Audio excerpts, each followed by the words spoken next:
অনেক বছর আগের কথা। একটা ফুলবাগান নামক গ্রামে একটা কৃষক বসবাস করত। কৃষকটির নাম ছিল প্রতাপ মণ্ডল। সে নিজের ক্ষেতে চাষবাস করে রোজ ভালোই উপার্জন করত। প্রতাপ গ্রামে তার মেয়ে আর বউ রূপবতীকে নিয়ে খুব সুখেই বসবাস করত। তাদের সংসারে কোনো অভাব অনটন ছিল না বললেই চলে।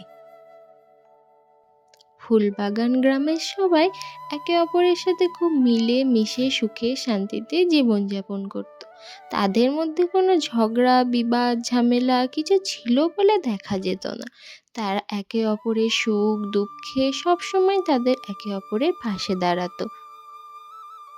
একদিন প্রতাপ আর তার বউ রূপবতী একে অপরের সাথে গল্প করছিল আর তাদের মেয়ের ভবিষ্যৎ নিয়ে চিন্তা করছিল। কিন্তু কথায় বলে না, মানুষ যত সুখে থাকে তার থেকে আরো বেশি সুখ চায়। তো ওদেরও দশা সেই রকমই হলো। রূপবতী প্রতাপকে বলে, আচ্ছা শুনছো, আমরা একটু শহরের দিকে গেলে ভালো হতো না গো? আমরা এই গ্রামে আর কতদিন ধরে পচে মরবো? আমরা তো এখন ভালোই টাকা পয়সা জমিয়ে নিয়েছি, এখন তো আমরা শহরে যেতেই পারি। শহরে গেলে আমাদের মেয়ের ভবিষ্যৎটাও একটু গড়ে উঠবে, সে ভালো স্কুলে পড়তে পারবে, ভাবো না। ঠিকই বলেছ গো রূপবতী, আমারও আর এই গ্রামটাকে ঠিক ভালো লাগছে না।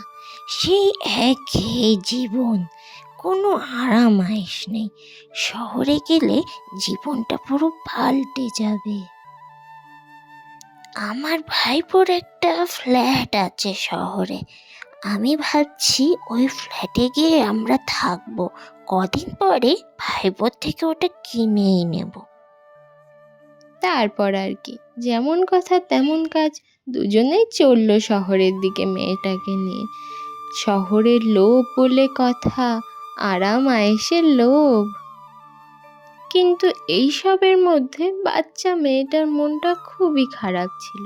সে সারাক্ষণ সারা রাস্তা মা বাবাকে শুধু একটাই কথা বলে যায়, মা, আমার বন্ধু বান্ধব সবাই তো গ্রামে, আমার স্কুলও গ্রামে, আমি কেন শহরে আসছি সবাইকে ছেড়ে? তারপর দেখতে দেখতে 1 বছর কেটে যায়। প্রতাপের পরিবার এখন শহরেই ছিল, কিন্তু তাদের জীবনে হয়তো শান্তিটা ছিল না। একদিন তারা এই বিষয় নিয়ে কথা বলে।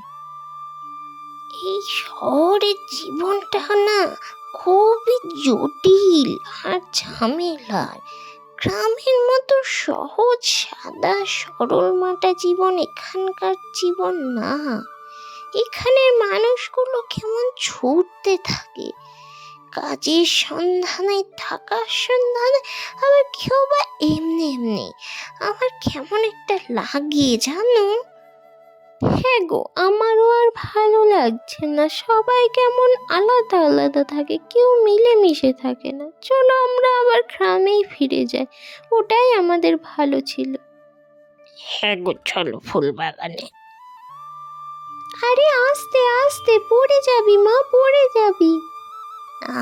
কি ভালোই না লাগছে আবার গ্রামে ফিরে এসে। আমাদের মেয়েটাও দেখো কত আনন্দ পাচ্ছে। আমাদেরই ভুল ছিল বেশি আরাম আয়েশের লোভ করা। তো দেখতেই পাচ্ছ, আবার সপরিবারে গ্রামেই ফিরে এলো। শহরের লোভ ছেড়ে এখন তারা গ্রামেই শান্তি খুঁজে পেল।